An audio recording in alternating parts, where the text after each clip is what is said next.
সবাইকে এই স্কুলে স্বাগত জানাচ্ছি। আপনারা হয়তো আমাকে আগে দেখেননি, কিন্তু এই স্কুলের সঙ্গে আমার একেবারে এর জন্মলগ্ন থেকে সম্পর্ক। বেশ কয়েক বছর আগে যখন এই স্কুলের ভিত্তিপ্রস্তর স্থাপিত হলো, সেই দিনও আমি ছিলাম এখানে। সেই জন্য এই স্কুলের সঙ্গে আমার যোগাযোগটা একটু আত্মিক যোগাযোগই। বাকি অন্য যা আশ্রমের সূত্রে যেসব যোগাযোগ সেগুলো পরের। আমি আজকে কিন্তু আপনাদের এখানে কোনো বক্তৃতা দিতে আসিনি, সেইটা একদমই ভাববেন না। আপনারা ছোট ছোট বাচ্চাদের অভিভাবক, বাবা মারা এসছেন। আমি দু চারটি কথা আপনাদের এখানে বলতে যেটুকু এসেছি সেটা হচ্ছে যে এই ইনস্টিটিউশনটার যাদের নামে সেই সম্বন্ধে দু একটি কথা হয়তো বলবো। কেননা আপনারা কোথাকার মানুষ? মোটামুটি তমলুকের এই অঞ্চলের কি সবাই, না বাইরেরও আছেন? সব কি তমলুক অঞ্চলের এখানকার? বাহ। সুতরাং তমলুকের যে একটা, তমলুক বলবো না, মেদিনীপুরের যে আমাদের পুরনো ঐতিহ্য, সেটার সম্বন্ধে আপনারা কতটুকু পড়াশোনার মধ্যে দিয়ে জেনেছেন জানি না। কেননা স্বাধীনতা তো অনেক দিন হয়ে গেছে, ৭৫ বছর পার হয়ে গেল আমাদের দেশের স্বাধীনতার। সুতরাং সেই সব পুরনো ইতিহাস, যেখানে মেদিনীপুরের একটা বিরাট ভূমিকা ছিল, সেই সব ইতিহাস একটু একটু ছুঁয়ে যাওয়ার চেষ্টা করব। কিন্তু তার আগে এই স্কুলের যে নাম, the mother's international institute of education, এই মাদার্স ইন্টারন্যাশনালের মাদার কে, সেটা কি আপনাদের কোনো ধারণা রয়েছে? আপনারা যারা ভর্তি করেছেন, এই নামটা দেখেছেন, এই মা কে, সেইটা না জানলে আমাদের আলোচনা খুব আপনাদের কাছে নীরস লাগবে। আপনারা মোটামুটি কতজন জানেন এই মাদারকে? খুব বেশি কেউ জানেন না, একটা দুটি হাত একটু উঠেছে। তার মানে বাকিরা শুধু এই মাদার্স ইন্টারন্যাশনাল নামটাই দেখছেন।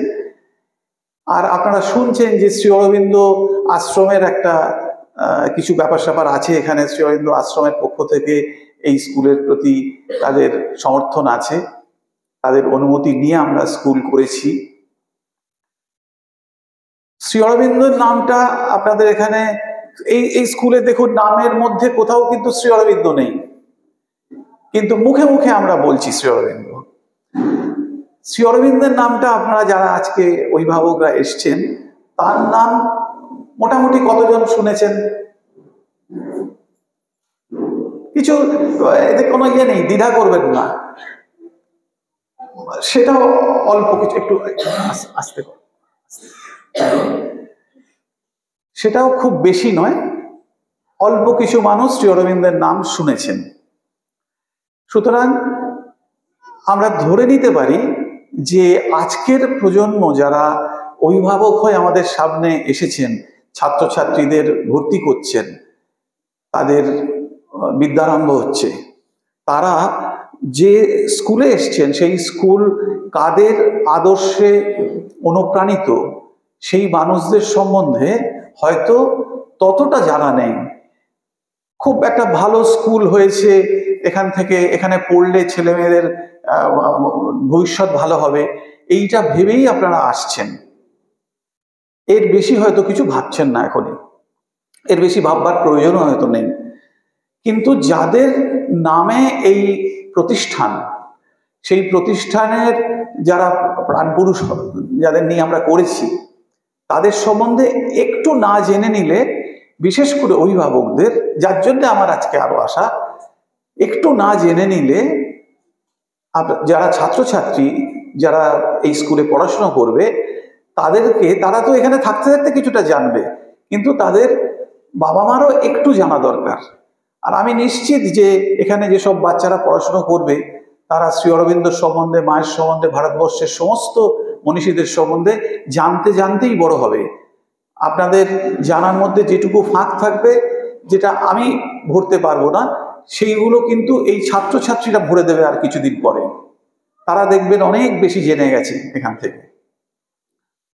আমি যে কথাটা যে জন্য জিজ্ঞেস করলাম, এবারে সেই প্রসঙ্গে আসি, যে শ্রী অরবিন্দ কে ছিলেন, কি ছিলেন, এই বিষয়ে খুব বিস্তৃত বিবরণে আমি যাব না, সেটার প্রয়োজন নেই। কিন্তু এইটুকু আপনারা জেনে রাখুন যে আমাদের ভারতবর্ষ পরাধীন ছিল অনেকদিন, এটুকু তো নিশ্চয়ই সবাই জানেন। সেই স্বাধীনতা সংগ্রামে ভারতবর্ষের বিভিন্ন রাজ্য, এই স্বাধীনতা সংগ্রামের যারা সৈনিক, তাদের আপনারা মাঝে মাঝেই দেখেন, বিভিন্ন টিভিতে আলোচনা হয়, বিভিন্ন জায়গায় আলোচনা হয়। শ্রী অরবিন্দকে নিয়ে খুব বেশি আলোচনা হয় না এখন।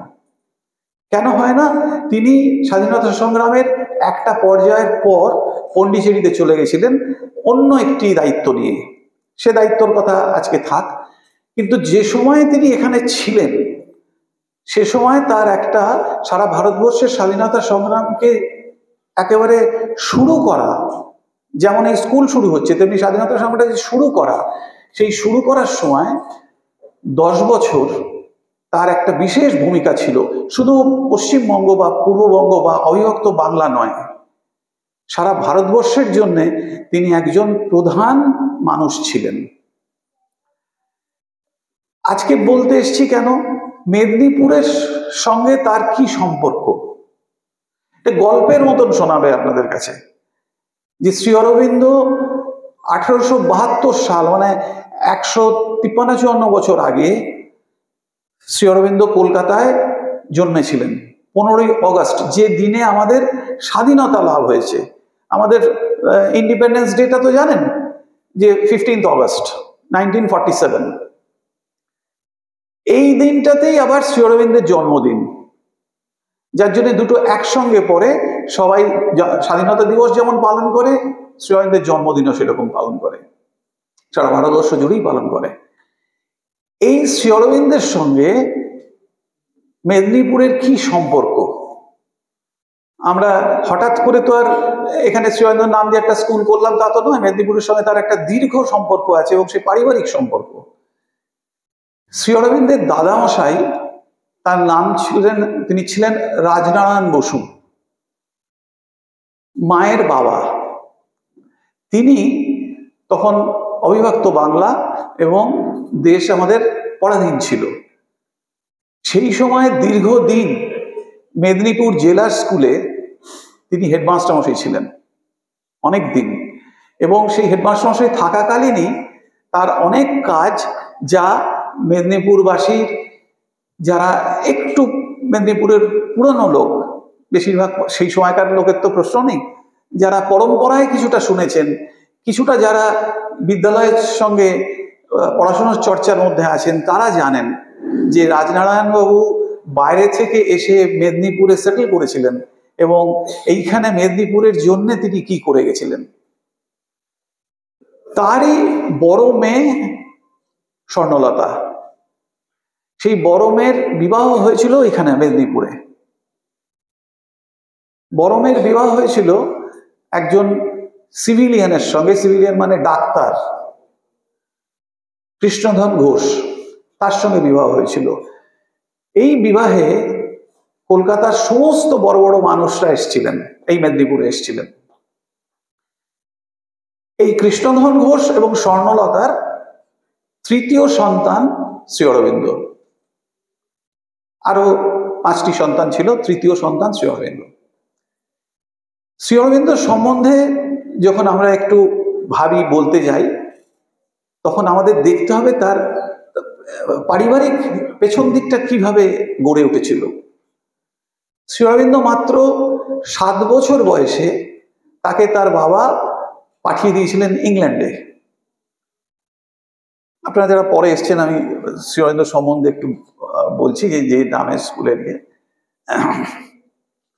তাকে তার বাবা পাঠিয়ে দিয়েছিলেন ইংল্যান্ডে মাত্র 7 বছর বয়সে, অন্য ভাইদের সঙ্গে পড়াশোনার জন্য। সেই সময়কার কথাটা ভাবুন, 1879 সাল, 1879। সেই সময় একটি 7 বছরের ছেলেকে বিদেশে পাঠিয়ে দেওয়া হচ্ছে। কেন? তার শিক্ষা, এমন শিক্ষা তাকে দিতে হবে যাতে সে একজন প্রকৃত মানুষ হয়ে আসতে পারে। এই যে 7 বছর বয়সে তাকে পাঠিয়ে দেওয়া হলো, আপনাদের একটা প্রশ্ন হতে পারে যে ভারতবর্ষে কি কোনো স্কুল ছিল না? তা নয়। তাকে যে পাঠিয়ে দেওয়া হলো তার কারণ ভারতবর্ষ তখন পরাধীন ছিল। তার বাবা চাইছিলেন যে বিদেশে গিয়ে, ইংল্যান্ডে গিয়ে, তখন আমেরিকায় যাওয়ার প্রচলন ছিল না, ইংল্যান্ডে গিয়ে আমার ছেলেরা দেখবে যে স্বাধীন দেশ কাকে বলে। শুধু একজন বড় ডাক্তার ইঞ্জিনিয়ার হয়ে আসবে তা নয়, স্বাধীন দেশ কাকে বলে। কারণ আমরা পরাধীন দেশের তখন। স্বাধীনতা জিনিসটা কি এই বোঝবার জন্যে তিনি সপরিবারে পাঠিয়েছিলেন সবাইকে। নিজে আবার ফিরে এসেছিলেন, তিনি এখানে ডাক্তারি করতেন। এই যে তাকে পাঠিয়ে দেওয়া এবং তাকে তার স্বাধীনতা সম্বন্ধে একটা ধারণা জন্মালো, সেখানে আপনারা জানেন তিনি আইসিএস হয়েছিল। সেই সময়কার সবচেয়ে যেটা কঠিন পরীক্ষা, সেই পরীক্ষা পাশ করে তিনি আইসিএস হয়ে আইসিএস এর চাকরি নেন, ইন্ডিয়ান সিভিল সার্ভিস যেটা বলে, যেটার আজকে ভারতবর্ষে যেটা ইন্ডিয়ান অ্যাডমিনিস্ট্রেটিভ সার্ভিস, সেই ইন্ডিয়ান সিভিল সার্ভিস তিনি ছেড়ে দিয়ে দেশে ফিরে এলেন। এই যে গেছিলেন এবং সেখানে 7 বছর বয়স থেকে তিনি বড় হলেন, এতগুলো বছর, 1893 সালে তিনি স্বামী বিবেকানন্দ যখন শিকাগো বক্তৃতা দিতে যাচ্ছেন, সেই বছর শ্রী অরবিন্দ দেশে ফিরে আসছেন। এতদিন তাকে ওখানে কে দেখাশোনা করলেন? অনেক দিন পর্যন্ত যাওয়ার পরে তার মাকে দেখাশোনা করতে হয়েছে। তার বাবা আগে চলে এসেছিলেন। কোন মা? সেই স্বর্ণলতা, মেদিনীপুরের। আপনাদের স্মরণ করিয়ে দিচ্ছি, 12 বছর বয়সে মেদিনীপুরে বিবাহ হয়েছিল। সেই মেদিনীপুরের মেয়েটি তাকে ঘোড়ায় চড়া থেকে একজন ইংরেজ মহিলার সঙ্গে একরকম ভাবে একই মাত্রায় নিয়ে যাওয়ার জন্য তাকে সমস্ত কিছু তিনি নিজের ইচ্ছা এবং তাকে শেখানো হয়েছিল। তাহলে তিনি ইংল্যান্ডে গিয়ে ছেলেদের নিয়ে থাকতে পারতেন না। ভেবে দেখুন, আমি এই কারণে বলছি যে মেদিনীপুর জায়গাটার সারা ভারতবর্ষের মধ্যে এই জায়গার একটা আলাদা ঐতিহ্য আছে। এইখানকার এই মাটির যারা ছেলে মেয়ে, তাদের শুধু ডাক্তার ইঞ্জিনিয়ার হওয়ার জন্য তারা জন্মায় না, তাদেরকে অনেক বড় কিছু হতে হয়। এবং ভালো করে তাকিয়ে দেখবেন চারদিকে যে সত্যিই তাই হয়েছে। চিরকাল মেদিনীপুর পড়াশোনায়, আমি বিদ্যাসাগরের প্রসঙ্গ আনছি না, পড়াশোনায় মানুষ হিসেবে, স্বাধীনতা সংগ্রামে প্রত্যেকটি জিনিসে মেদিনীপুর একেবারে প্রথম শ্রেণীতে রয়েছে, প্রথম সারিতে রয়েছে। তার মায়ের কথা এই কারণে বলছিলাম যে মা যখন জাহাজে করে সেই যুগে 3টি সন্তানকে নিয়ে যাচ্ছেন, 4টি সন্তানকে নিয়ে যাচ্ছিলেন, আর একটি সন্তান, তখন তিনি সন্তান সম্ভবা। সেই অবস্থায় একজন মহিলা জাহাজে করে গেছেন, থেকেছেন ওখানে, তার পিতৃদেব চলে এসছে, তারপরেও তাকে থাকতে হয়েছে। এই যে দুঃসাহস দেখিয়েছিলেন সেই মা, সেইটা নতুন করে আবার আপনাদের মধ্যে সেই দুঃসাহস যেন আমরা দেখি যে কি করে ছেলে মেয়েদেরকে মানুষ করতে হয়। মানুষ করা মানে এই কথা বলছি না যে ডাক্তার, ইঞ্জিনিয়ার, চার্টার্ড অ্যাকাউন্ট্যান্ট হতে হবে। আমি মানুষ করার কথা বলছি। কেন মেদিনীপুরের মাটিতে দাঁড়িয়ে যদি শুধু ভাবি যে আমার ছেলেমেয়েরা একটা ভালো স্কুলে পড়বে, ডাক্তার ইঞ্জিনিয়ার হবে, সেটা কিন্তু খুব সংকীর্ণ চিন্তা হবে। আমরা কখনোই সেই চিন্তা করব না। আমি শ্রী অরবিন্দের কথায় একটু ফিরে যাই। শ্রী অরবিন্দ আইসিএস এর চাকরি ছেড়ে ফিরে এলেন, কি করলেন? বরোদার মহারাজের ওখানে তিনি যোগ দিলেন এবং 14 বছর শিক্ষকতা করলেন, অন্যান্য কাজ ছাড়াও মূলত শিক্ষকতা করলেন। সুতরাং যে ছবি দেখছেন এখানে, এটা 1950 সালে তার দেহ রক্ষার 6-8 মাস আগে তোলা। 1950 ডিসেম্বর মাসে তার দেহ রক্ষা হয়, এটা এপ্রিল মাসে তোলা ছবি। তিনি 14 বছর সেখানে শিক্ষকতা করেছেন। বাঙালি ছাত্রছাত্রীরা ছিল না সেখানে, সব সেই দেশের, মহারাষ্ট্র, গুজরাট। সেইখানেই তার রাজনৈতিক জীবনের শুরু। সেখান থেকে তিনি কলকাতায় চলে এলেন, কেননা কলকাতা তখন হয়ে উঠছিল, যেহেতু বঙ্গভঙ্গ হয়েছে তখন 1905 সালে, যার ফল আমরা আজও ভুগছি। আজকে পূর্ববঙ্গ এবং পশ্চিমবঙ্গ, এই যে দুটো বঙ্গর কথা, যারা আপনারা খুব নতুন, আপনারা নবীন অভিভাবক, কারোরই খুব একটা বয়স বেশি না হবেই না, সব বাচ্চা নিয়ে এসছেন, তারা হয়তো সেই সব সময়কার কথা জানেনও না, পড়েননি, দেখেননি, যে একটি গোটা দেশ, ভারতবর্ষ স্বাধীনতার জন্যে মূল্য দিতে হয়েছিল বাংলাকে আর পাঞ্জাবকে। আমাদের এই দুটি রাজ্য ভাগ হয়ে গেছিল। এই বাংলা ভাগ হয়ে যাওয়ার ফলে যে পশ্চিমবঙ্গ নতুন করে তৈরি হলো, যখন ভাগ হচ্ছে 1947 সালে, যে কারণে এই কথা বলছি আপনাদের, উনি তখন দেহে রয়েছেন পন্ডিচেরিতে। উনি দ্বিতীয় বিশ্বযুদ্ধ ঠিক পর থেকেই বারবার রাজনৈতিক নেতৃত্বকে বোঝানোর চেষ্টা করেছেন যে দেশ ভাগ হলে তা কতখানি ক্ষতিকর হবে ভারতবর্ষের পক্ষে। সেসব প্রসঙ্গ থাক। কলকাতাতে যখন শ্রী অরবিন্দ চলে এলেন, এখানেও কিন্তু তিনি সেই একই জিনিস করলেন। এখানে এসে বেঙ্গল ন্যাশনাল কলেজ, সেখানে তিনি শিক্ষকতাই শুরু করলেন। তার অন্যান্য যা স্বাধীনতা সংগ্রামের কাজ আছে, কিন্তু শুরু করলেন শিক্ষকতা দিয়ে। এখানেও বেশ যতদিন ছিলেন, প্রায় শিক্ষকতার মধ্যে দিয়েই তার, আলিপুর জেলে 1 বছর থাকাটা ছাড়া তিনি শিক্ষকতাই করেছেন এখানে। সুতরাং তার নামে এত কথা আমি বললাম এই কারণে যে তার নামে যখন একটি শিক্ষা প্রতিষ্ঠান, স্কুলের নামের মধ্যে শ্রী অরবিন্দ নেই, ট্রাস্টের মধ্যে আছে, যখন তৈরি হয়, তখন শুধুমাত্র একজন মনীষীর নামে একটা স্কুল তৈরি করার জন্য এই স্কুল তৈরি হয়নি। আমরা তার আদর্শকে কিছুটা হলেও যদি ধরা যায়, কেন কিছুটা বলছি, কেন বাস্তব পরিস্থিতি তো এক নয়। আজকের 100 বছর আগের পরিস্থিতি আজকে নেই, বাস্তব পরিস্থিতি অনেক বদলে গেছে।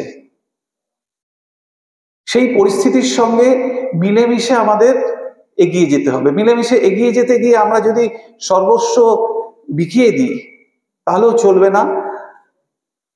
আবার নিজেদেরকে সেইভাবে তৈরি করে যদি আমরা ঠিক জায়গায় পৌঁছতে পারি, তাহলে কিন্তু, যে কারণে এই এত কষ্ট করে অভিভাবকরা বাচ্চাদের জন্য সারা জীবন ধরে অন্তত প্রায় 15-20 বছর চেষ্টা করেন, সেটা সার্থক হয়। আপনারা জিজ্ঞেস করতে পারেন যে পন্ডিচেরিতে যেখানে শ্রী অরবিন্দর আশ্রম রয়েছে, ঠিক অন্যান্য আশ্রমের মতন আশ্রম নয়, একটি অন্য ধরনের আশ্রম, এইখানে একটি স্কুল আছে, Shri Aurobindo international centre of education, যার কিছুটা ধারা নিয়ে আমরা এখানে চলার চেষ্টা করি। স্কুল তো একেবারে নতুন, সবে হচ্ছে। সেই স্কুলটি শুরু হয়েছিল, আপনারা শুনলে আশ্চর্য হয়ে যাবেন যে শ্রী অরবিন্দ তো স্কুল করার জন্য পন্ডিচেরিতে যাননি। তাই বোম পড়লো, মানে এই বাংলাতে একটা অস্বস্তিকর পরিবেশ তৈরি হয়েছিল, যে জাপানিরা আক্রমণ করতে পারে, নানান রকম ভাবে একটা পরিস্থিতি এমন তৈরি হয়েছিল যে এখান থেকে মূলত এই বাংলার লোকজনরা, তখনও বাংলা ভাগ হয়নি, পূর্ববঙ্গ পশ্চিমবঙ্গ দুই বঙ্গেরই বহু মানুষ বাচ্চা টাচ্চা নিয়ে সব চলে গেলেন পন্ডিচেরিতে। আমি মায়ের কথা আপনাদের প্রথমেই জিজ্ঞেস করেছিলাম। মা ফরাসি দেশের নাগরিক, ভারতবর্ষে এসেছিলেন 1914 সালে। এই স্কুলের ব্যাকগ্রাউন্ডটা বলতে গেলে মায়ের জন্য দু একটি কথা বলতে হবে আমাদের। 1914 সালে আসার পর, সেই সময় আপনারা যারা একটু ইতিহাস চর্চা করেছেন জানেন যে তখন দ্বিতীয় বিশ্বযুদ্ধের আগে প্রথম বিশ্বযুদ্ধ শুরু হয়েছিল। সেই 1914 সালেই শুরু হয়েছিল। দুটি বিশ্বযুদ্ধই 4 বছর করে চলেছে। এই যে প্রথম বিশ্বযুদ্ধ যখন শুরু হলো, সেই 1915 সালে ফরাসি দেশ থেকে, আপনারা জানেন পন্ডিচেরি কিন্তু ফরাসি অধিকৃত অঞ্চল ছিল, ব্রিটিশের ছিল না। এখানে চন্দননগর ফরাসি অধিকৃত অঞ্চল, শ্রীরামপুর আরো ব্যান্ডেল এসব বিভিন্ন পর্তুগিজদের দখলে ছিল, দখলে ছিল। স্বাধীনতা চন্দননগর ফ্রান্সের দখলে ছিল, ফ্রান্সের দখলে ছিল। 15 সালে যখন প্রথম বিশ্বযুদ্ধ হচ্ছে তখন মাকে ফরাসি দেশে ফিরে যেতে হলো, কেননা ফরাসি নাগরিকদের সবাইকে নিজেদের দেশে ফেরত আনা হলো। কিন্তু মার সঙ্গে তখন শ্রী অরবিন্দের দেখা হয়েছে এবং তারা একসঙ্গে যে কাজটি করবেন পরে, সেটার শুরু হয়ে গেল। সেটি আধ্যাত্মিক বিষয়, সেটি আমরা এখানে বেশি আলোচনা করতে পারি না। 1920 সালে মা জাপান হয়ে ফিরে এলেন আবার। এই 20 সালে ফিরে আসার পর মা শ্রী অরবিন্দের সঙ্গে কাজ শুরু করলেন এবং আর কিন্তু ফিরে যাননি, ফ্রান্সে আর ফিরে যাননি, এই দেশেই থেকে গেছেন, পন্ডিচেরিতে থেকে গেছিলেন। এবং ভারতবর্ষের স্বাধীনতার সময় তিনি এখানে 1973 সালে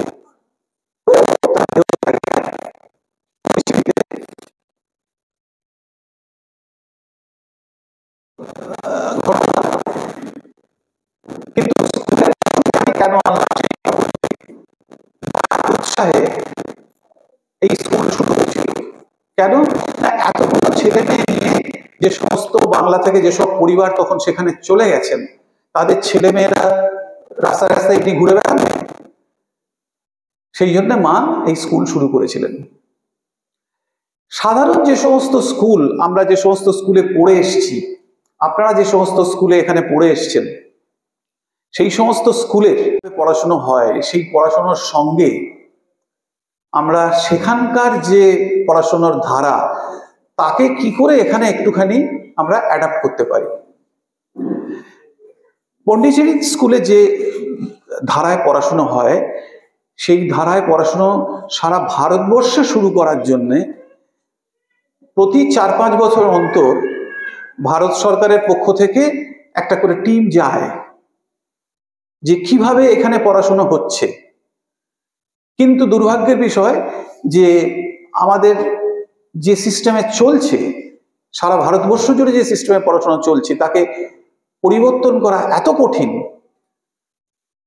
যে সেদিকে আমরা খুব বেশি অগ্রসর হতে পারিনি। নতুন যে এডুকেশন পলিসি হয়েছে, তাতে মা শ্রী অরবিন্দের শিক্ষা চিন্তার অনেকগুলি জিনিস তাতে প্রবেশ করানো হয়েছে। আমি মূল একটা জিনিস বললেই আপনারা বুঝতে পারবেন যে তফাৎটা কোথায়। কেন আপনাদের সবার ছোট ছোট বাচ্চা, আপনারাও এমন কিছু বয়স হয়নি।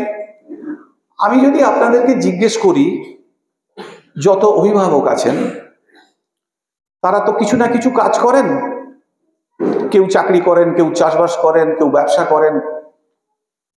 আপনাদের যদি আমি জিজ্ঞেস করি যে আপনারা ছোটবেলা থেকে যা হতে চেয়েছিলেন, আপনারা কি তাই হয়েছেন, না যা হতে চেয়েছিলেন ঠিক তার উল্টো হয়েছেন? এই কথা যদি জিজ্ঞেস করি, আমি সবার উত্তর নিতে পারবো না, কিন্তু আমি যেখানে যেখানে এই ধরনের মিটিং দেখেছি, এক বাক্যে সবাই বলেছেন যে আমি যা হতে চেয়েছিলাম তা হতে পারিনি। আমি আঁকা ভালোবাসতাম, আমি এখন ব্যাংকে কাজ করি। কেউ বলছে আমি কবিতা লিখতে ভালোবাসি, সাহিত্য চর্চা ভালোবাসি। কেউ ফুলের বাগান করতে ভালোবাসে, ফুল ভালোবাসে। আজকে যে নতুন পৃথিবীটা এগোচ্ছে সেইটা শ্রী অরবিন্দ শ্রীমা 1940-45 সালে চিন্তা করছিলেন যে একটি বাচ্চা, এটা ডাইজিন অ্যালোপ্যাথি কোনো ওষুধের মতো না যে একটু কিছু পেটের গোলমাল হলো আমাকেও ডাইজিন দিচ্ছে, ওকেও ডাইজিন দিচ্ছে, ওকেও ডাইজিন দিচ্ছে, তা নয়। মা শ্রী অরবিন্দ যে স্কুলের ধারাটা শুরু করেছিলেন সেখানে free progress system. Free progress সিস্টেমটা কি? 30টা ছেলে মেয়ে, 30টা ছেলে মেয়েরই অঙ্ক করতে ভালো লাগবে এটা তো হতে পারে না। ঈশ্বর তো এই এত যে মানুষ আছেন, কোটি কোটি সারা পৃথিবীর মানুষ, বৈচিত্র্যটা দেখুন, কেউ একরকম দেখতে নয়। যে কারিগর পাঠাচ্ছেন আমাদেরকে তার হাতে কি যন্ত্র রয়েছে যে একটা মানুষও এখানে কারোর সঙ্গে কারোর মুখের মিল পাবেন না। আরো কোটি কোটি মানুষ জন্মাবে, আরো কোটি কোটি মুখের চেঞ্জ হয়ে যাবে। মানুষের, জীবজন্তুর ক্ষেত্রে নয়। এই যে বৈচিত্র্য, মানুষের যে সৃষ্টির মধ্যে যে বৈচিত্র্য, সেটা তার পড়াশোনার মধ্যেও থাকা দরকার। মা শ্রী অরবিন্দ সেটা অনেক আগেই বুঝে শুরু করেছিলেন যে যে আঁকতে ভালোবাসে সে যখন ক্লাস 8-এ পড়ছে সে আঁকার ক্লাস করছে 10-এর সঙ্গে, যে ক্লাস 3-তে পড়ছে, 4-এ পড়ছে, ভীষণ অঙ্কে ভালো, সে ক্লাস 8-এর অঙ্কের সঙ্গে ক্লাস করছে। তাকে অর্থাৎ ফ্রি প্রোগ্রেস। আমার যেটা ভালো লাগে, আমার কবিতা লিখতে ভালো লাগে, দেখবেন আশ্রমের বহু ছেলে মেয়ে আর্টে খুব দক্ষ হয়েছে, তারা সারা পৃথিবীতে ছড়িয়ে আছে। কেন না, ছোটবেলায় সে যখন তার ন্যাকটা দেখা গেল আর্টের দিকে, আঁকার দিকে, তাকে সেই দিকেই ঠেলতে আরম্ভ করলো। সুতরাং সে আনন্দের সঙ্গে সেই দিকটাকে এগিয়ে গেল। তাকে বলা হয়নি যে তোমাকে আকাশে যেতে হবে, ডাক্তার হতে হবে, ক্লাস ক্লাস বন্ধ করে দাও, স্কুলে আর যেতে হবে না, ইঞ্জিনিয়ার হতে হবে, এই এই পরীক্ষা দাও, ওই পরীক্ষা দাও। এদিন ছিল না। আজকে সেই রকম একটা পরিস্থিতির মধ্যে দিয়ে আমরা যাচ্ছি। আজকে ছেলে মেয়ে যেই একটু বড় হচ্ছে আমরা ভাবছি যে কোনো একটা জায়গায় স্কুল যে কতটা তৈরি করতে পারে সে সম্বন্ধে আমাদের কোনো ধারণাই নেই। স্কুল থেকে কি করে তাড়াতাড়ি তাকে ছাড়িয়ে টাড়িয়ে নিয়ে অন্য কোথাও ইনস্টিটিউশনে দিয়ে দেবো, সেখানে সে পড়াশোনা করে ডাক্তার হবে, ইঞ্জিনিয়ার হবে, কিছুই হবে না। সেইভাবে ডাক্তার ইঞ্জিনিয়ার হলে, আমি শুধু ডাক্তার ইঞ্জিনিয়ার শব্দটা ব্যবহার করছি, কিন্তু সেইভাবে কোনো প্রফেশনাল যদি কিছু হয় যার মধ্যে একটা বিরাট ফাঁকি আছে, আমি সেই জিনিস চাই না। আমি ডাক্তার হতে চাই না, আমার বাবা মা আমাকে জোর করে ডাক্তার করেছে, সে কোনোদিন ভালো ডাক্তার হবে না, সে কোনোদিন ভালো ইঞ্জিনিয়ার হবে না। আমি আমার ছেলে মেয়ে, তাদের যে বাচ্চাদের ডাক্তার, আমার ছেলে মেয়ে যখন ছোট হয়েছে 2-4 মাস, আমি যে ডাক্তারকে দেখিয়েছি, ডক্টর মানোচা, কলকাতার খুব বিশেষজ্ঞ ছোটদের ডাক্তার, যতক্ষণ যেতাম, যতক্ষণ আমরা বসে থাকতাম, উনি বাচ্চা দেখছেন, দেখতে দেখতে নিজের টেবিলে আসছেন, বাচ্চাকে ওখানে শোনো আছে, পাশে একটা কাগজ আছে, সেখানে আঁকছেন। এবং সে যে কি সাংঘাতিক আঁকা, সে আমি আপনাদের বোঝাতে পারবো না। মাদার টেরেসার, ওর আঁকা মাদার টেরেসার ছবিটা মাদার টেরেসার আশ্রমে দিয়েছিলেন, সে ছবি আমি দেখেছি। ওইখানে প্রেসক্রিপশন লিখছেন আর টুকটুক টুকটুক করে পাশের কাগজে তার আঁকা চলছে। এটা প্রমাণ করে যে উনি ডাক্তার হতে চাননি। উনি যদি আর্টিস্ট হতেন, পৃথিবী চিনত ওনাকে। ওনাকে আমার মতন কয়েকজন বাচ্চার বাবা মা চিনেছে যে উনি একটু ভালো ডাক্তার, কিন্তু ওর বাবা মা যদি ওকে আর্টিস্ট হওয়ার সুযোগ দিতেন তাহলে কিন্তু সারা পৃথিবী চিনত, মোনালিসার ছবি আঁকতে পারতেন। হলো না। আমি ওনার সঙ্গে অনেকবার কথা বলেছি, হাসতেন। শুধু উনি না, আমার যে চোখের ডাক্তার, সে আমার স্কেচ করে দিল। আমি চোখ দেখাতে গেছি, আমার স্কেচ করে দিল, সঙ্গে সঙ্গে টাটা টাটা টাটা করে স্কেচ করে দিল। অর্থাৎ বাচ্চাকে যখন আপনারা স্কুলে দেবেন, ভাববেন না যে ও ডাক্তার, ইঞ্জিনিয়ার, চার্টার্ড অ্যাকাউন্টেন্ট কি অ্যাডভোকেট হবে। ওকে ফ্রি প্রোগ্রেসে এগোতে দিন, ওকে ওর মতন করে এগোতে দিন। ওকে ওর মতন করে যদি এগোতে না দেন, তাহলে ঠিক এই পরিস্থিতি হবে। এবং এইরকম মিটিং এর মধ্যে আমি যদি জিজ্ঞেস করি, আমি যেটা বললাম, যে এতগুলো মানুষের মধ্যে দেখবেন যে কেউ তা চায়নি। এখানে যারা বসে আছেন, যারা আমাদের শিক্ষক শিক্ষিকা আছেন, এদের মধ্যেও দেখবেন অনেকে আছেন যিনি শিক্ষক শিক্ষিকা হতে চাননি, কিন্তু শিক্ষক শিক্ষিকা হয়েছেন। সেই প্রফেশন তাকে ভালোবাসতে হচ্ছে। আমি এই কারণে বলছি যে জীবনের সর্বক্ষেত্রে এটা, আমি নিজে আঁকতে ভালোবাসতাম, আমার সারা জীবন চাকরির জগৎটা অন্য। আমার মাঝে মাঝে খুব সেই জন্য কষ্ট হয় যে আমি ইচ্ছে করলেই, যেমন আপনাদেরকে বলছি যে আমি ইচ্ছে করলেই একটা বায়োনাসের ছবি আঁকতে পারি না, একটা অন্য কিছু করতে পারি না। আজকের পৃথিবীটা অন্যভাবে এগোচ্ছে। সেই এগোতে এই ধরনের যে স্কুল, আমি বলবো না যে শুধু আমাদের এই স্কুলই তাই করছে, আরো হয়তো অনেক স্কুল বেড়ে উঠবে, যাদেরকে এটা ভাবতেই হবে যে এইভাবে হবে না। তাহলে আমাদের দেশের ভবিষ্যতের যে নাগরিকরা হবে, যারা বাচ্চা বড় হবে, যাদের হাতে দেশটা থাকবে, সেটা ঠিক ঠিক মানুষদের হাতে থাকবে না। আমরা ভারতবর্ষ চিরকাল বলে এসছে যে ভারতবর্ষ পৃথিবীর গুরু, ভারতবর্ষ পৃথিবীকে পথ দেখায়। সারা পৃথিবী যখন নানান বিচ্ছিন্নতায় ভোগে, তখন ভারতবর্ষ চিরকাল, ভারতবর্ষের মুনি ঋষিরা তাদের যে সারা বিশ্বকে নিয়ে চলবার যে মানে শিক্ষা আমাদের, সেটাকে কিন্তু আমরা একদম ভুলে যাব যদি এই গতানুগতিকতার মধ্যে দিয়ে আমরা বেরিয়ে যাই। আপনি আজকে নীল আর্মস্ট্রং কবে চাঁদে গেছেন, আপনারা কাগজে টাগজে দেখছেন যে সেই স্পেস রিসার্চ কোথায় গেছে।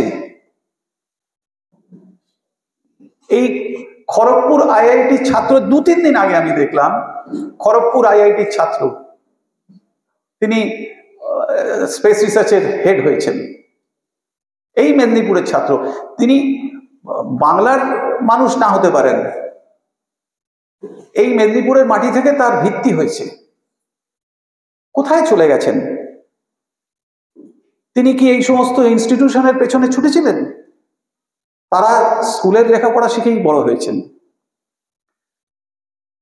আজকে আপনাদের একটা অনেকদিন আগের একটা ঘটনার কথা বলি, তাহলে বুঝতে পারবেন যে আমি এই যে শিক্ষক ছাত্র, এই শিক্ষক ছাত্রের সম্পর্ক, শিক্ষক ছাত্র কিভাবে বেড়ে উঠবে, এমন নয় যে অভিভাবকরা দিয়ে চলে গেল স্কুলে, তার দায়িত্ব শেষ, শিক্ষক শিক্ষিকারা পড়ালেন নিয়ে চলে গেলে, যাও এবারে তুমি ভবিষ্যতে কি হবে সেটা এইসব বাইরে যত ইনস্টিটিউট আছে তারা ঠিক করবে। না, আমাদেরকে মুখটা ঘোরাতে হবে। এটা একটা অন্যায় জিনিসের দিকে আমরা চলে যাচ্ছি, এবং অন্যায় জিনিসের দিকে যেতে গিয়ে, ছেলে মেয়ের ভালো করতে গিয়ে আমরা বাচ্চাদের একেবারে সর্বনাশ করছি। যা হতে চাইতো সেটা তো হচ্ছেই না, তার সঙ্গে তার যে স্কুলে যে বন্ধুদের মধ্যে দিয়ে একটা বেড়ে ওঠা, একটা প্রতিযোগিতা, একটা বন্ধুত্ব, সবকিছুর মধ্যে দিয়ে যে একটা বেড়ে ওঠা, সেটা কোথায় চলে যাচ্ছে। আজকে কলকাতায় ক্লাস 12-এর একটা ছেলে যদি অন্য জায়গায় পড়াশোনা করে, যে ছেলেটি স্কুলে আসছে আর যে ছেলেটি বাইরে গিয়ে ডাক্তারি পড়বার জন্য তার বাবা মা তাকে ঠেসে পাঠিয়ে দিয়েছে, এই দুজনের মানসিক অবস্থাটা কি হবে একবার চিন্তা করুন। সুতরাং আমাদেরকে ভবিষ্যতে ভাবতেই হবে যে স্কুল লেভেল অবধি, 12 ক্লাস অবধি আমরা ওই ছুটোছুটির মধ্যে যাব না। সেইটা একটা আমাদের তৈরি হওয়ার সময়, ছেলে মেয়েদের সেই সময়টা তৈরি হওয়ার সময়।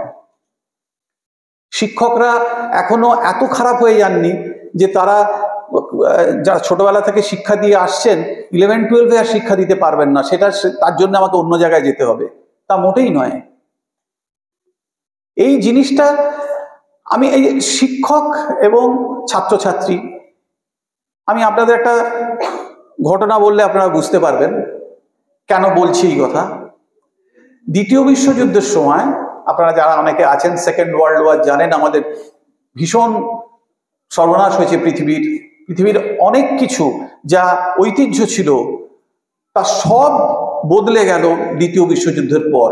মানুষের মানসিকতাই বদলে গেল, এমন একটা পরিস্থিতি তৈরি হলো। এবং এর পেছনে ছিল হিটলার, জার্মানির হিটলার। তিনি বিভিন্ন দেশকে আক্রমণ করে সবাইকে তার কন্ট্রোলে নেওয়ার চেষ্টা করেছিলেন। বিস্তৃত আলোচনায় দরকার নেই এখানে। মূল জিনিস যেটা, যে তিনি এইটা করতে গিয়ে রাশিয়ার লেনিনগ্রাদ যখন অধিকার করছেন, তখন সেইখানে সব লাইন বন্ধ করে দিলেন, চারদিকে খাবার দাবার আসার সব বন্ধ। সেইখানে একটা বীজের, আপনারা মেদিনীপুরের মানুষ চাষবাস খুব ভালো বোঝেন, একটা বীজ সংরক্ষণের জায়গা ছিল। লক্ষ লক্ষ বীজ সেখানে সংরক্ষিত হয়েছে, বিজ্ঞানীরা করেছেন। সারা পৃথিবীর জন্ম থেকে যত ধান চাষ, ধানেরই 1 লক্ষ রকম আছে, এই সমস্ত বীজ সেখানে সংরক্ষিত হচ্ছিল। শুধু ধান নয়, সমস্ত কিছুর অতীতের সঙ্গে ভবিষ্যতের মিল, সেই মিলটা করানোর জন্যে তারা সংরক্ষণ করে রাখছিলেন। যে 10,000 বছর আগে মানুষ কি ধান খেত, কি ধানের চাল হতো, কি গম হতো, সমস্ত কিছু। এই যে লক্ষ লক্ষ বীজ যেখানে ছিল, সংরক্ষণাগার ছিল, সেটা প্রায় যায় যায় অবস্থা। 15 লক্ষ লোক মারা গেছে, এমন ভাবে ঘিরে ধরেছে তাকে। তার ভেতর 6 জন বিজ্ঞানী ছিলেন যারা এই বীজ সংরক্ষণ করছিলেন। সেই 6 জন বিজ্ঞানী যখন দেখলেন কোনো উপায় নেই, তখন তারা একটা সিদ্ধান্ত নিলেন যে যে কোনো ভাবে হোক এটাকে ভবিষ্যতের মানুষের জন্য রক্ষা করতে হবে। 1 মুঠো দানা যদি তারা খেতেন তাহলে প্রাণে বাঁচবেন, কিন্তু ওই ভল্টের মধ্যে 6 জন বিজ্ঞানী 1 মুঠো দানাও খাননি।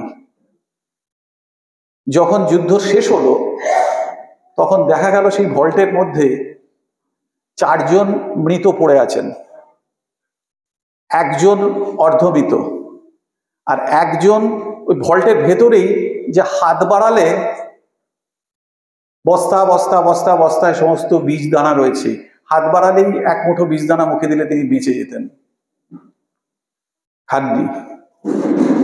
ভবিষ্যৎ পৃথিবীর জন্য, আমাদের জন্য। এই যে 6 জন বিজ্ঞানী, আমি এটা গল্প নয়, সত্যি কথা বললাম, সত্যি ঘটনা। এদের মাস্টারমশাই কারা? এদের মাস্টারমশাই কি আকাশ ইনস্টিটিউটে জন্ম দেবে, কি অন্য একটা ইনস্টিটিউট? আমি নাম করে বলছি বলে কিছু মনে করবেন না। এই যে আজকাল দৌড়ের যে ইনস্টিটিউট সব, তারা কি এই মাস্টারমশাইয়ের জন্ম দেবে? যে মাস্টারমশাই শেখাবে যে হাজার কিছু হোক, এই বীজদানা সংরক্ষিত হয়েছে ভবিষ্যতের জন্যে, ভবিষ্যৎ মানব জাতির জন্যে। সুতরাং 6 জনেই মারা গেলেন একটা দানাও মুখে না দিয়ে। এই শিক্ষা যারা দিয়েছেন, আমাদের দেশে সেই শিক্ষকের কোনো অভাব ছিল না। আমাদের দেশের কথা বলছি, রাশিয়ার কথা না, আমাদের দেশে সেই শিক্ষকের কোনো অভাব ছিল না। আমার দাদামশাই এই তমলুক হ্যামিল্টন হাই স্কুলের হেডমাস্টারমশাই ছিলেন। আমি আগে একবার এসেছিলাম, তখন বলেছিলাম, তমলুক হ্যামিল্টন হাই স্কুলের হেডমাস্টারমশাই ছিলেন 36 বছর। তখন আমার জন্ম এই হ্যামিল্টন স্কুলে, তার পেছনেই একটা ছোট কোয়ার্টার আছে, আমার জন্ম সেখানে।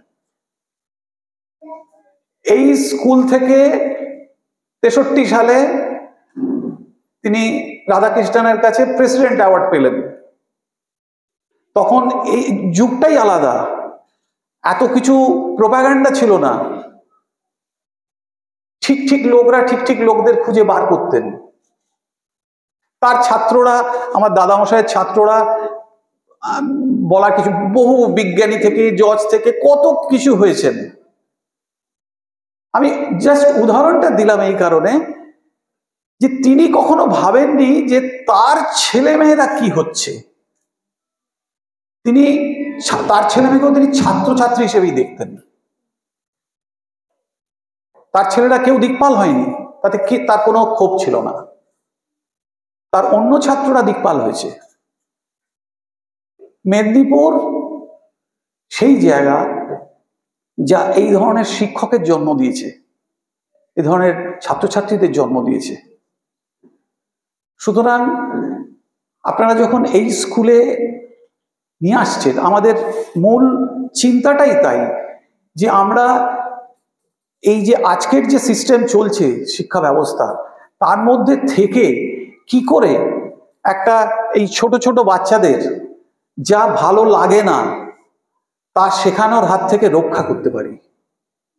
যা ভালো লাগে সেই দিকে যদি তাদের একটুখানি ঠেলে দিতে পারি, তার জন্যে শিক্ষক শিক্ষিকাদের পন্ডিচেরি আশ্রমে এখনো সেই সিস্টেম চলে। আপনি জিজ্ঞেস করতে পন্ডিচেরি আশ্রম থেকে কি কেউ নোবেল লরিয়েট হয়েছে?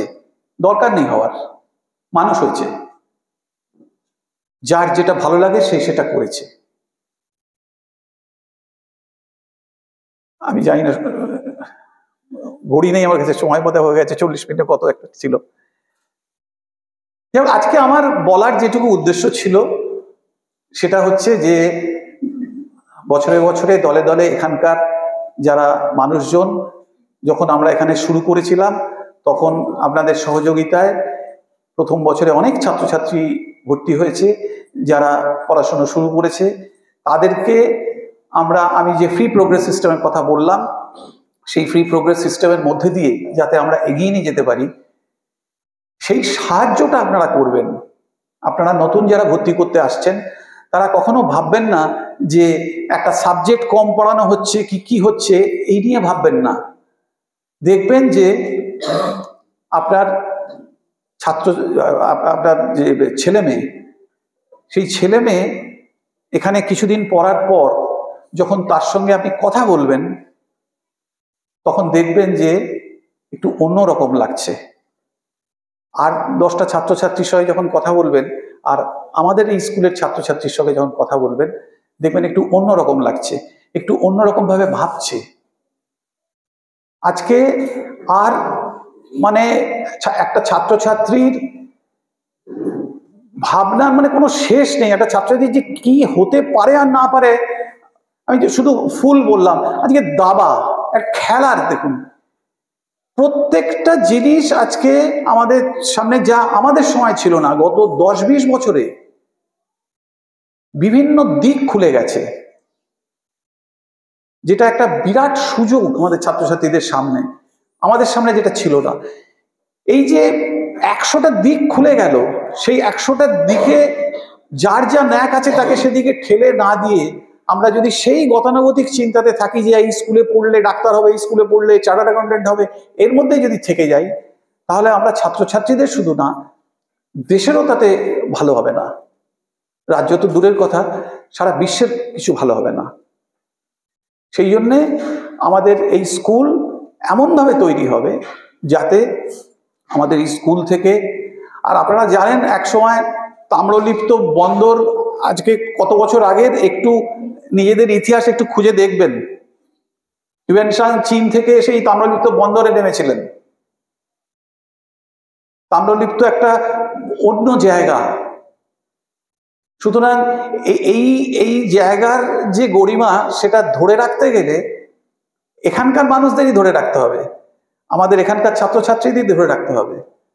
সুতরাং আমার সবসময় আশা যে এই স্কুল করার পেছনে আমাদের একটাই উদ্দেশ্য, যে গতানুগতিকভাবে ছাত্রছাত্রীদের যাতে আমরা নষ্ট করে না ফেলি। যার যে প্রতিভা, সেই প্রতিভার যদি স্ফুরণ হয় এখান থেকেই নোবেল প্রাইজ পাবে। আজকে রাজ্য ছাড়িয়ে এই স্কুলের যারা ছাত্রছাত্রী তারা রাজ্য ছাড়িয়ে এর সুনামকে দেশে নিয়ে যাবে, দেশ থেকে বিদেশে নিয়ে যাবে, বিশ্বয়ে নিয়ে যাবে, বিশ্ব থেকে মহাবিশ্বে নিয়ে যাবে। যেটা বলছিলাম যে স্পেস, মহাবিশ্বে নিয়ে যাবে। সুতরাং আপনারা নিশ্চিন্তে ছাত্রছাত্রীদের, যাদের আপনাদের যে ছেলেমেয়েরা, তাদেরকে যেভাবে পড়াশোনার এখানে নতুনভাবে চেষ্টা শুরু হয়েছে তার সঙ্গে সহযোগিতা করে আপনারা এগিয়ে নিয়ে যান। এই ইনস্টিটিউশন যাতে সত্যি সত্যি একদিন খুব বড় হয়ে উঠতে পারে। আমি এরপরে প্রিন্সিপালরা বলবেন যে টেকনিক্যাল কিছু জিনিস আছে, যারা নতুন ভর্তি হয়েছেন তাদের একটা ব্রাশ আপ সেশন আছে, বোধহয় কিছু 3 মাসের জন্য করানো হবে, যাতে যেসব ছেলেমেয়েরা অন্য জায়গায় পড়ছেন না, নতুন এখানে জানুয়ারি মাসে ভর্তি হয়ে গেছেন, তাদের যাতে এপ্রিলের আগে যে 2-3টে মাস, সেই 2-3টে মাস একটুখানি তাদেরকে নেড়ে চেড়ে দেখা, অন্য কিছু নেড়ে তো একদম বাচ্চা, একটু নেড়ে চেড়ে দেখা, একটুখানি তৈরি করে নেওয়া যতটা সম্ভব, বাকি তো তৈরি হয়েই যাবে। সেই সমস্ত ব্রাশ আপ ক্লাস হবে, সেইগুলোর সম্বন্ধে ওনারা আপনাদের বলবেন। আমি প্রিন্সিপালকে বলবো যে এসে ওনার যে পরের যে অনুষ্ঠান আছে, আপনারা সবাই খুব আজকে এসেছেন, খুব সুন্দর করে দিন কাটুক, এইটুকু অন্তত আপনারা মনের মধ্যে নিয়ে যান যে এই স্কুল থেকে আপনাদের ছেলেমেয়েরা সত্যি সত্যি একটা আদর্শ নিয়ে বেরোবে। এই নয় যে শুধু একটা পাশ করে বেরিয়ে চলে গেল, একটা আদর্শ নিয়ে বেরোবে। শ্রী অরবিন্দ, আপনারা যদি একটু, আজকে আমি যেহেতু বললাম, আপনারা একটু খুলে দেখবেন শ্রী অরবিন্দ সম্বন্ধে, হচ্ছে নলেজের ভান্ডার।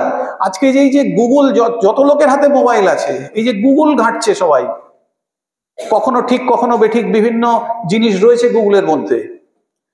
শ্রী অরবিন্দ এবং স্বামী বিবেকানন্দ বেঁচে থাকলে গুগলের সবচেয়ে বেশি জিনিস ওনারাই দিতেন। অত নলেজ কারুর নেই। আমি বাড়িয়ে বলছি না বা শুধু বলবার জন্য বলছি না, আমি নিজে পরীক্ষা করে দেখেছি, এত নলেজ কারুর নেই। আজকে এই যে খুললেই আমরা যে কোনো জিনিস জানতে পাচ্ছি, কঠিন কঠিন জিনিস জানতে পাচ্ছি। শ্রী অরবিন্দ 30টা ভলিউম খুললে দেখতে পাবেন যে পৃথিবীতে এমন কোনো বিষয় নেই যে বিষয় তিনি জানতেন না। তারা সবচেয়ে বেশি এই গুগলের যে যারা আমাদের ইনফরমেশন দিই, সবচেয়ে বেশি হয়তো তারাই দিতেন। একটা দিন ছিল, এখন নতুন দিন, সে সময় তো এরকম ছিল না। আপনাদের খুব ভালো কাটুক দিন। আজকে এখানে যা যা পরপর অনুষ্ঠান আছে আপনারা অ্যাটেন্ড করে যান। আমি আশা করি যে আপনাদের এতক্ষণ ধরে যা বলেছি তার মধ্যে একটাই খুব খাঁটি কথা, সেটা হচ্ছে যে আপনারা যা হতে চেয়েছিলেন হতে পারেননি। ছেলে মেয়েদের ক্ষেত্রে এই ভুলটা করবেন না। নমস্কার।